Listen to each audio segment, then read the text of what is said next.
Hello friends, welcome to JK Samayal. இந்த வீடியோவில் நம்ம பொட்டேட்டோ ஸ்மைலிஸ் எப்படி செய்யலான்றதை பார்க்கலாம். அதுக்கு என்னென்ன தேவையான பொருட்களையும் இப்போ பார்த்துடலாம். அதுக்கு நான் ஒரு 1/2 கிலோ உருளைக்கிழங்கு எடுத்துருக்கேன். 1/2 கிலோ உருளைக்கிழங்கையும் வேக வச்சு தோல் நீக்கி எடுத்து வச்சுக்கோங்க.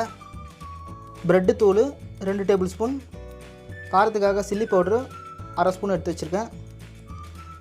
சால்ட்டு தேவைக்கு ஏற்ப, கார்ன்ஃப்ளவர் மாவு 2 டேபிள் ஸ்பூன், மிளகுத்தூள் 1/4 ஸ்பூன், ஆயில் வந்து 100 ml எடுத்து வச்சுருக்கேன். நீங்கள் பொரிக்கிறதுக்கு தேவையான அளவுக்கு கூடுதலாக கூட எடுத்து வச்சுக்கலாம்.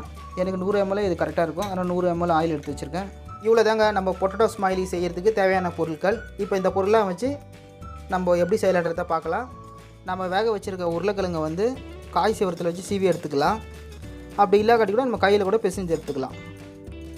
நான் வந்து காய் சீவரத்தில் வச்சு சீவி எடுத்துக்கிறேன். இப்போ பாருங்கள், நம்ம உருளைக்கிழங்க நல்லா சீவி எடுத்துக்கணும். இப்போ வந்து நம்ம எடுத்து வச்சுருக்க இந்த பொருளெல்லாம் வந்து ஒன்று ஒன்றா நம்ம உருளைக்கிழங்கில் சேர்த்துடலாம். பிரெட்டு தூள், கார்ன்ஃப்ளவர் மாவு, சில்லி பவுட்ரு, அடுத்தது மிளகுத்தூள். இப்போ சால்ட்டு 1/4 ஸ்பூன் சேர்த்துக்கலாம். சால்ட் வந்து நீங்கள் தேவைக்கு ஏற்பார் போல் போட்டுக்கோங்க. இப்போ வந்து நல்லா இது வந்து மிக்ஸ் பண்ணிக்கலாம். தண்ணி ஊற்றாமையே நல்லா மிக்ஸ் பண்ணிக்கலாம். மாவு பாருங்கள், நம்ம பிசைஞ்சதுக்கப்புறம் இந்த அளவு தான் இருக்கணும்.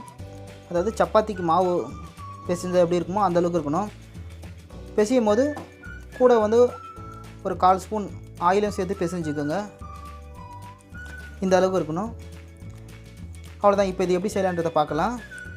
அதுக்கு வந்து நான் வந்து சப்பாத்தி உருட்டுற கல்லில் வந்து மைக்கா மேலே போட்டு வச்சுருக்கேன். அந்த மைக்கா மேலேயும் ஆயில் தடவி வச்சுக்கோங்க.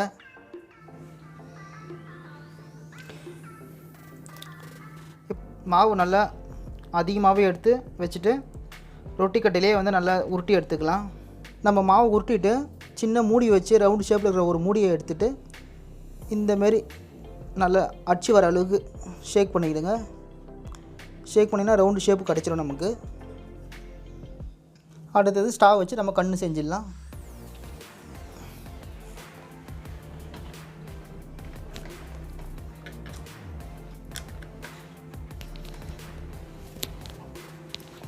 அடுத்தது வாய் ஷேப் கிடைக்கிறதுக்காக நம்ம ஸ்பூன் வச்சு இந்த மாதிரி ஒரு சுற்றினா போதும்.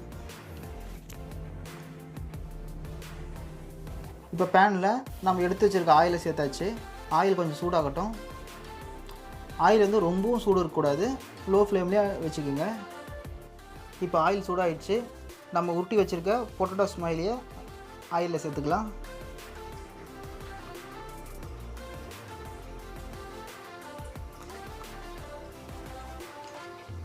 எல்லா கிட்ஸுக்கும் ரொம்ப பிடிச்ச ரெசிபி இந்த பொட்டேட்டோ ஸ்மைலி. அவ்வளோதாங்க, நல்லா பொரிஞ்சுதும் நம்ம பொட்டேட்டோ ஸ்மைலி அழகாக ரெடி ஆயிடுச்சு. இதேமாரி தான் மிச்சம் இருக்கிற பொட்டேட்டோ ஸ்மைலியை வந்து நம்ம எண்ணெயில் பொரித்து எடுத்துக்கலாம்.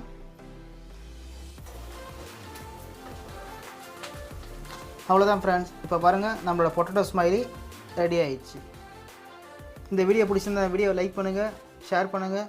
நம்ம ஜேகே சமையல் சேனலை இதுவரை நீங்கள் சப்ஸ்கிரைப் பண்ணலாம், மறக்காமல் சப்ஸ்கிரைப் பண்ணுங்கள். அப்படியே பக்கத்தில் இருக்கிற பெல் பட்டனையும் ப்ரெஸ் பண்ணுங்கள். அப்போ தான் நாங்கள் அப்லோட் பண்ணுற புத்தம்புது வீடியோக்கள் உடனுக்குடன் உங்களுக்கு நோட்டிஃபிகேஷன் வந்து கொண்டே இருக்கும். மீண்டும் அடுத்த ஒரு வீடியோவில் சந்திப்போம். தேங்க்ஸ் ஃபார் வாட்சிங்.